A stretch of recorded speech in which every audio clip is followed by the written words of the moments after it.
नमस्कार सर्वांचे आपल्या ऐका मराठी या यूट्यूब चॅनलवर स्वागत आहे. अशा एका बेटाची कल्पना करा जिथे लोक सहज 100 वर्षांहून अधिक जगतात. हो, आणि नुसते जगत नाही तर खूप उत्साहात असतात. अगदी बरोबर. म्हणजे इथले रस्ते शांत आहेत, हवा स्वच्छ आहे आणि 80-90 वर्षांचे वृद्ध लोकही रोज सकाळी एका खास उद्देशाने उत्साहाने उठतात. ते सायकल चालवतात, बागेत काम करतात. राईट. आणि सर्वात विशेष म्हणजे ना, त्यांच्या संपूर्ण संस्कृतीत आणि शब्दकोशात रिटायरमेंट म्हणजे निवृत्ती असा शब्दच अस्तित्वात नाही. विचार करा, आजच्या या सतत धावणाऱ्या जगण्यात हे कसे शक्य आहे. आज आपण इकिगाईमधील सर्वात पॉवरफुल आयडिया समजून घेणार आहोत. नक्कीच. कारण हेक्टर गार्सिया आणि फ्रान्सिस्क मिरालेस यांनी लिहिलेलं Ikigai, the Japanese secret to a long and happy life हे जगभरात लाखो लोकांनी वाचलेलं आणि अनेकांचं आयुष्य बदलणारं पुस्तक आहे. हो, मी पण ऐकलं याबद्दल खूप. हो ना? आणि यातली सर्वात रंजक गोष्ट म्हणजे या पुस्तकासाठी लेखकांनी जपानमधील ओकिनावा बेटावरील ओगिमी गावाला भेट दिली, ज्याला विलेज ऑफ लॉंगेव्हिटी म्हणजे दीर्घायुष्याचं गाव म्हटलं जातं. अच्छा, म्हणजे त्यांनी प्रत्यक्ष तिथे जाऊन अभ्यास केला तर? हो, अगदी. तिथे राहणाऱ्या शतायुषी म्हणजे 100 वर्ष जगणाऱ्या लोकांच्या जीवनशैलीचा त्यांनी अभ्यास केला.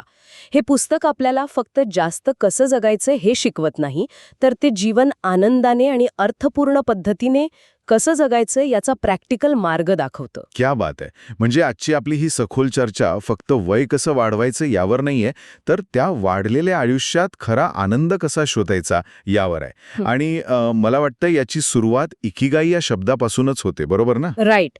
एकिगाई म्हणजे सोप्या भाषेत सांगायचं तर तुमच्या जगण्याचं कारण किंवा रोज सकाळी तुम्हाला बिछानातून उठण्यासाठी प्रवृत्त करणारी गोष्ट. म्हणजे एक प्रकारचा पर्पज असं म्हणूया का आपण? अगदी बरोबर. आणि जपानी संस्कृतीत विशेषतः ओकिनावामध्ये रिटायरमेंट ही संकल्पनाच नाहीये. बापरे, खरंच? हो.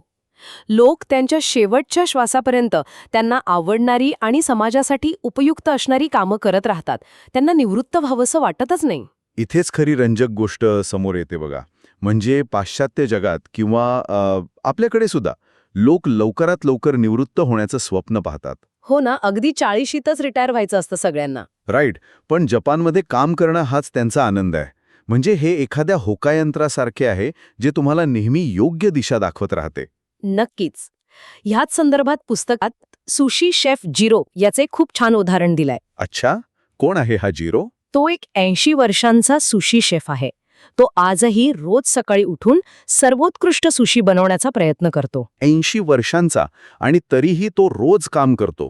हो, आणि त्याला त्यात कधीही कंटाळा येत नाही, कारण तोच त्याचा इकिगाई आहे.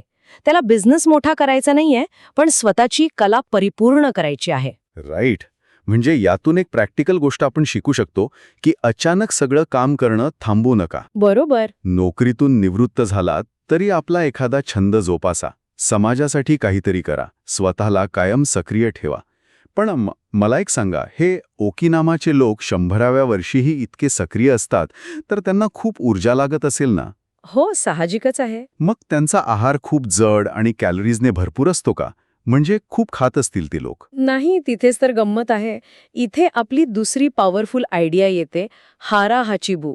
हा 80% नियम आहे. हारा हाचिबू म्हणजे नक्की काय? सोप्या भाषेत सांगायचं तर जपानमधील लोक कधीही पोट पूर्ण गच्च भरेपर्यंत जेवत नाहीत. अच्छा. पोट 80% भरले आहे असे वाटताच ते जेवण थांबवतात. पण याने नक्की काय होतं? कसं आहे, जर आपण हे मोठ्या चित्राशी जोडून पाहिलं ना, तर आपल्या लक्षात येईल की ओकिनावाचे लोक दररोज फक्त 1800 ते 1900 कॅलरीज घेतात. आणि आपण इथे 2,500-3,000 हजार कॅलरीज आरामात खातो. हो ना. जेव्हा आपण कमी खातो तेव्हा शरीरावर अन्न पचवण्याचा अतिरिक्त ताण पडत नाही. राईट. म्हणतो ती मंदावते, शरीरात फ्री रॅडिकल्स कमी तयार होतात. अच्छा, म्हणजे पेशी आतून तरुण राहतात तर? अगदी बरोबर.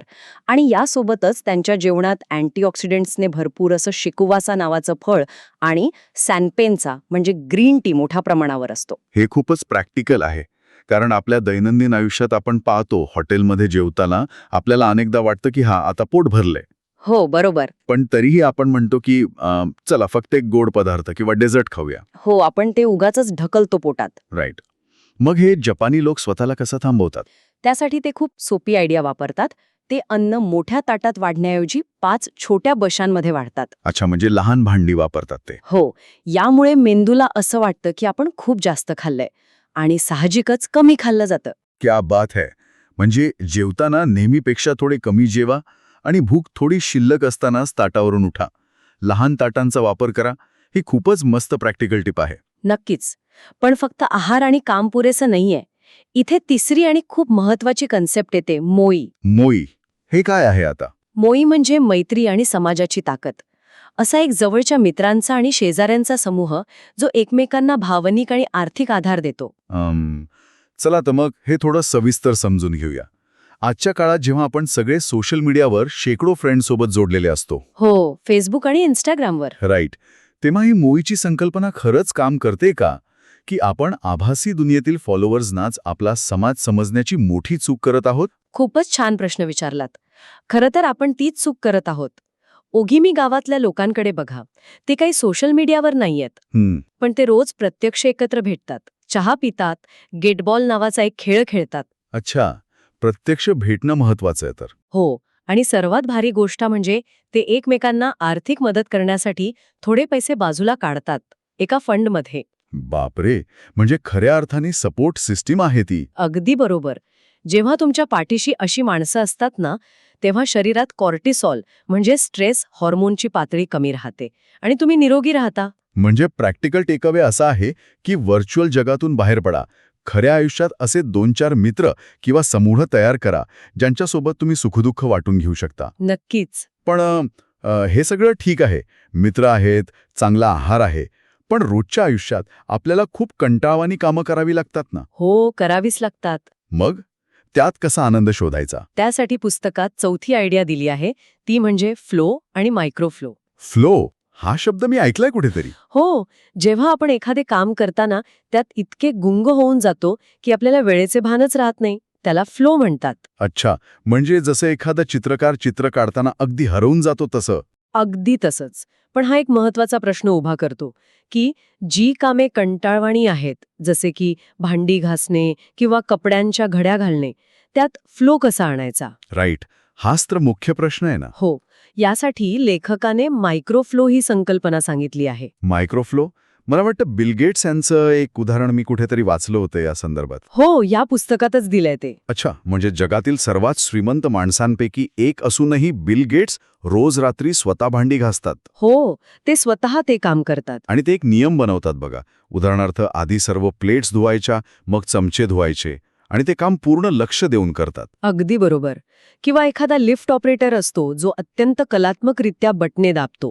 हे लोक छोट्या आणि रटाळ कामांमध्ये सुद्धा एक लय किंवा रिदम शोधतात. म्हणजे प्रॅक्टिकल गोष्ट अशी आहे की मल्टीटास्किंग करू नका, एका वेळी एकच काम करा. मोबाईलची नोटिफिकेशन्स बंद करा आणि कंटाळवाण्या कामांमध्येही एक लय शोधण्याचा प्रयत्न करा. राईट. आणि आता आपण पुस्तकातल्या शेवटच्या आणि 5व्या संकल्पनेकडे येऊया. ती म्हणजे लवचिकता आणि वाबीसाबी. लवचिकता म्हणजे रेझिलियन्स ना, संकटातून परत उभं राहणं. हो, पण यात अँटी फ्रेजिलिटी हा एक पुढचा टप्पा आहे.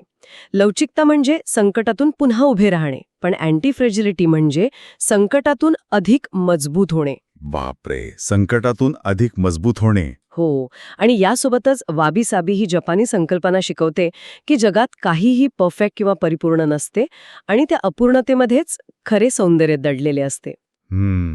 तर याचा नेमका अर्थ काय घ्यायचा आपण? म्हणजे आपण प्रत्येक गोष्टीत परफेक्ट होण्याचा अट्टाहास सोडला पाहिजे असं म्हणायचंय का? अगदी तसंच. जपानमध्ये किन्स्तुगी नावाची एक कला आहे.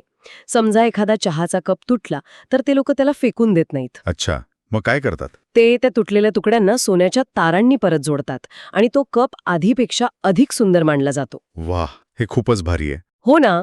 तसेच आपल्या करिअरमध्ये सुद्धा नोकरी व्यतिरिक्त एखादा दुसरा छंद किंवा उत्पन्नाचा मार्ग आपण नेहमी चालू ठेवला पाहिजे, जेणेकरून एकाच गोष्टीवर अवलंबून राहावं लागणार नाही. ही अँटी फ्रेजिलिटी आहे. राईट, म्हणजे आयुष्यात जे बदलता येत नाही त्याचा स्वीकार करा, अपूर्णतेमध्ये सौंदर्य शोधायला शिका आणि स्वतःला कोणत्याही एकाच गोष्टीवर, मग ती नोकरी असो किंवा नाते, पूर्णपणे अवलंबून न ठेवता सक्षम बनवा. अगदी बरोबर. चला तर मग आजच्या या सखोल चर्चेची आपण वेगात उजळणी करूया. नक्कीच. सर्वात आधी तुमचा इकिगाई म्हणजे जगण्याचं कारण शोधा आणि कायम सक्रिय रहा. राईट. दुसरे, हारा हाची बू नियम पाळून पोट फक्त 80% भरा. तिसरे, मोई म्हणजे खऱ्या मित्रांचा गट तयार करा. अगदी बरोबर. चौथे, प्रत्येक कामात फ्लो आणि मायक्रोफ्लो शोधून आनंद घ्या. आणि शेवटी, वाबीसाबीचा अवलंब करून अपूर्णतेमधील सौंदर्य ओळखा. हो. आणि जाता जाता एक विचार नक्की करा प्रेक्षकांनो. आपण सगळे आजकाल अजून हवंय, अजून मिळवायचंय या शर्यतीत वेड्यासारखे धावत आहोत. हो ना, कोणालाच वेळ नाहीये. खरंय, पण या धावपळीत आपल्याजवळ जी आहे त्यातला आनंद घेणं आपण विसरून तर गेलो नाही ना? हा खूप महत्वाचा प्रश्न आहे. हो. कदाचित हीच ती गोष्ट आहे जी आपल्याला वेळेआधी म्हातारं करत आहे. त्यामुळे वर्तमानात जगायला शिका. क्या बात आहे. खूपच सुंदर विचार. तुम्हाला यापैकी कोणती आयडिया सर्वात जास्त उपयोगी वाटली कमेंट करून नक्की सांगा आणि आपल्या चॅनलला सबस्क्राईब करायला विसरू नका.